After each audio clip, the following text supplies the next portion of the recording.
Voilà plusieurs années maintenant que sur YouTube, Instagram ou TikTok, je fais assez largement de la prévention contre le géant chinois du vêtement, Shein. Outre revenir aujourd'hui sur la réalité derrière ce monstre de l'industrie, nous allons également parler des dernières actus de la marque, avec bien entendu, vous vous en doutez, son arrivée physique sur le territoire français. Qu'est-ce qui se cache donc derrière Shein? Shein, ce sont littéralement des produits en tout genre, de la déco, du vêtement, du maquillage, des accessoires, des vêtements pour vos chiens, tout ce qui vous passe par la tête est disponible sur Shein. Le géant chinois de l'e-commerce existe depuis 2008 et en 2023, notez bien, il a enregistré un score absolument dingue, 32 milliards de dollars de chiffre d'affaires. Et notez bien ce chiffre-là parce que ça doit rendre Chris Chu, son fondateur, absolument heureux, dans le sens où en 2019, 4 années avant, ce chiffre était à 2,3 milliards de dollars. Mais en réalité, Shein, c'est surtout 600 000 références actives en vente sur le site, 300 000 nouveaux produits lancés chaque année, de 600 à 1000 nouvelles pièces chaque jour, every single damn day, 16,7 millions de tonnes de CO2 rejetées en 2023, et ça ne fait qu'augmenter, 75 à 80 heures travaillées en général par semaine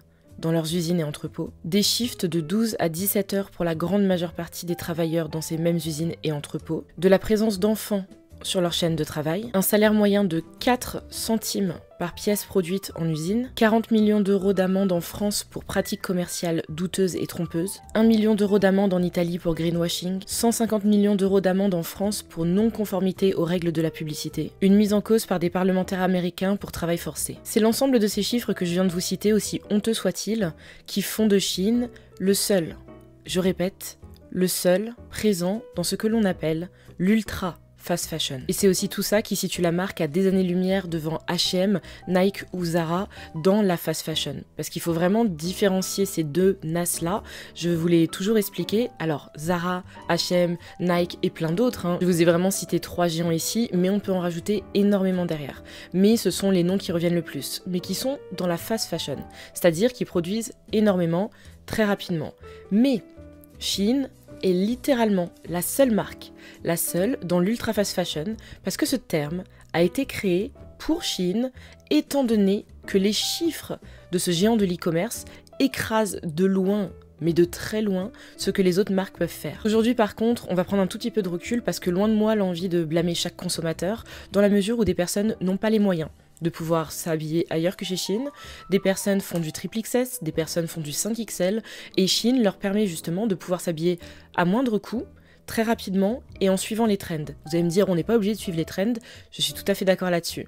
Mais toujours est-il que nous vivons dans une société, nous sommes exposés à des groupes de communautés ainsi qu'aux trends, ainsi qu'aux réseaux sociaux, on ne peut pas faire sans, même des fois quand on le veut. Mais par contre, on ne peut pas parler de Shein sans parler, comme je vous le disais, de la réalité derrière ce géant-là. Cette réalité qui est celle d'une marque, d'un e-commerce qui piétine l'environnement, qui le détruit activement, qui piétine également les droits des travailleurs et les droits humains, et qui passe son temps à voler les créations de petits créateurs. Ok, mais et la France dans tout ça? Le 5 novembre dernier, Shein a ouvert son tout premier magasin physique au monde, dans le mythique BHV à Paris, dans le Marais, l'un des plus anciens, des plus historiques grands magasins de la capitale. Mais ce n'est pas tout parce que suivront l'ouverture de 5 corners dans les Galeries Lafayette de France pour Shein par la suite. Alors ces ouvertures ont été retardées parce que justement il y a beaucoup de bruit ces temps-ci, mais toujours est-il qu'elles ne sont pas encore annulées. L'annonce un mois plus tôt avait bien entendu fait un énorme tollé, il y a eu beaucoup de bruit, il y a eu beaucoup d'articles, beaucoup de couvertures médiatiques, et il y a eu aussi au BHV énormément de marques, dont Skin and Out dans la skincare avec qui j'ai déjà travaillé et dont je suis très très fière, a pris la décision de vider tout son stock afin de totalement se désolidariser de la venue de Shein. Beaucoup de marques ont fait ça, l'ont un peu médiatisé sur TikTok et Instagram, en filmant vraiment ce moment où leurs stocks sont vidés, ils vident leur corner, ils ne vont plus exposer au BHV, c'est fini, ils ne veulent plus aucun lien avec ce groupe-là. Les réseaux sociaux avaient aussi pris le pas sur toute cette indignation, et soutenus par des élus locaux, on a les salariés du BHV qui se sont mis en grève dans la foulée. Pour vous dire, si jamais vous n'étiez pas au courant vraiment de l'impact de l'annonce de la venue de Shein, ou tout simplement de la venue de Shein, les voici.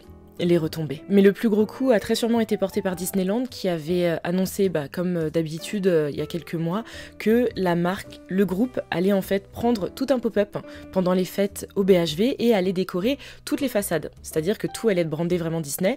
Ça a été annulé.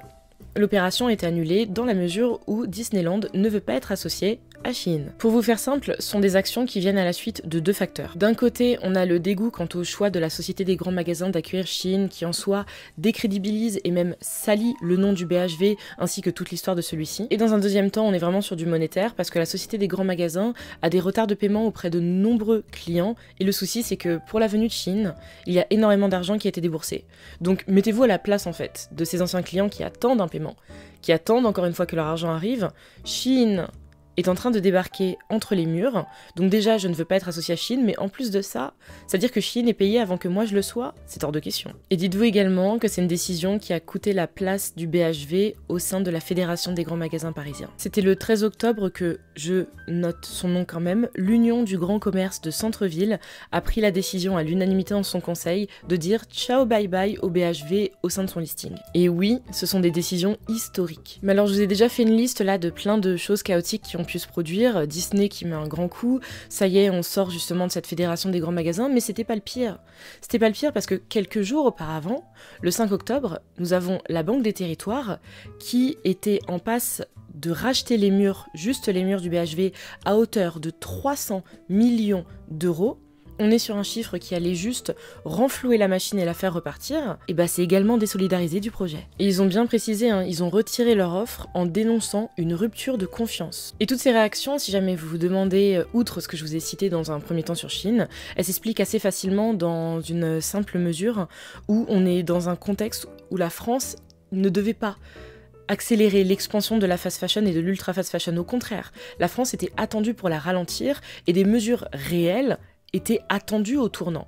C'est-à-dire qu'on n'était pas juste en train de pouvoir se dire « Ok, on ne fait pas ça », c'est surtout « Qu'est-ce qu'on fait pour stopper ça ?» Et là, pour le coup, c'est un tapis rouge qui a été déroulé. Mais le problème à côté de ça, c'est comment ne pas s'y attendre quand en 2023 comme en 2024, Shein était l'enseigne numéro 1 où les Français faisaient leur shopping pour les vêtements. Parce qu'au final, encore une fois, le problème c'est la France de Macron. Vraiment, j'ai beau le répéter, j'ai beau vraiment le scander à longueur de temps et vous tanner avec ça, le souci c'est la France de Macron. Si les Français en sont réduits à devoir faire leur shopping sur une enseigne aussi sale que Shein, alors que beaucoup sont au courant et je pense aimeraient avoir d'autres solutions, c'est parce que les Français sont pauvres. Et si les Français sont pauvres et de plus en plus pauvres, c'est la faute de Macron. Les chiffres ne mentent pas, je ne vous dis pas ça uniquement dans le sens où je déteste Manu Max, mais M le maudit est en train de détruire ce pays. I'm dropping bars and making rhymes, even though it wasn't intended. Et face à la débâcle, plutôt que continuer à se murer dans le silence qui aurait été la meilleure option, Frédéric Merlin, le directeur du BHV, avait alors opté pour une affiche provocante que je vous montre dès maintenant,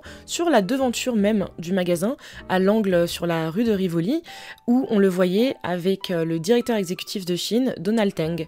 Donc plutôt que apaiser, calmer les foules, non. Le mieux était d'attiser la haine et de remettre de l'huile sur le feu. Parce qu'apparemment, quand Shein est pointé du doigt pour son non-respect de l'environnement, des droits humains, des droits des travailleurs, la seule réponse, c'est le sarcasme. Choisir d'implanter Shein dans un magasin aussi historique que le BHV qui est quand même présent dans Paris depuis 1856, que l'on voit dans la littérature française, qui est carrément parodié au sein du parc Astérix, étant donné qu'il fait partie du patrimoine parisien, c'est tout simplement donner pignon sur rue à la dérive du prêt-à-porter. Et bien entendu derrière, c'est une énième manière de crédibiliser l'existence même de Shein. Puis à mon sens, je vais vous le dire, cette décision elle est d'autant plus risible dans une ville comme Paris. Pourquoi une ville comme Paris, vous me demanderez? Parce que c'est une ville où les élus locaux vont de plus en plus vers des décisions en faveur de l'écologie. On a le périphérique parisien qui est maintenant limité à 50 km/h, on a des zones 30 qui fleurissent partout dans la capitale, les pistes cyclables qui sont en train de pousser comme des champignons sous la pluie. Mais par contre, let's welcome Shein, ce qui ridiculise toutes les décisions qui ont été prises auparavant. Quand Frédéric Merlin, le directeur du BHV, parle de redynamiser cette boutique afin d'attirer, comme il disait, une clientèle plus jeune, en fait, j'en ris et je m'empêche même d'en rire maintenant parce qu'on se rend compte de pourquoi le BHV va mal, de pourquoi il a besoin de le redynamiser, dans la mesure où il ne prend que des décisions chaotiques. Ce n'est pas faire venir Shein au sein du BHV qui va redynamiser le BHV juste parce que des jeunes vont venir acheter chez Shein. Enfin, je sais pas, faire reculer un investisseur qui allait arriver et injecter 300 millions d'euros dans les murs du BHV, tout ça pour une marque dont le panier moyen est de 9 € selon la FEVAD, je sais pas, enfin, À mon sens, ça pue. Parce que moi, le BHV, je le connais par cœur. Depuis toute petite, ma mère m'emmène dans les grands magasins parisiens parce que c'est un moment qui est absolument génial. C'est pas juste pour dépenser, c'est pour voir les nouveautés, c'est pour passer des bons moments. Ce sont des lieux qui sont beaux, ce sont des lieux qui sont bien pensés, des lieux qui sont pensés pour dépenser de l'argent, mais dépenser du temps également. Ce qui fait que le BHV, je le connais. Et Frédéric Merlin, pense-t-il réellement que les gens qui ont des revenus pour aller faire du shopping chez Shein, donc qui en général ont des revenus qui sont assez limités dans une certaine mesure, ce sont des personnes qui vont redynamiser le BHV. Parce que le BHV, ce sont des casseroles Le Creuset à 300 €, ce sont des sacs à main Coach à 500 €. Est-ce que les personnes qui vont dépenser 35 € chez Shein, ce sont les clients qui vont redynamiser le reste des marques? Absolument pas. Même si bien entendu vous me direz qu'il y a des exceptions dans tout ça, il y en a qui ont de l'argent, il y en a qui dépenseront, il y en a qui peut-être quand ils viendront les jeunes faire du shopping avec leurs parents prendront quelque chose, mais croyez-moi dans l'ensemble ce n'est pas du tout ça. Ce sont des personnes qui vont rentrer au BHV, se diriger chez Shein, acheter chez Shein, ressortir du BHV. Avec comme je vous le disais un panier moyen qui est très faible. Et je finirai sans même trop détailler sur le manque de transparence de Shein quant à la provenance de ces produits.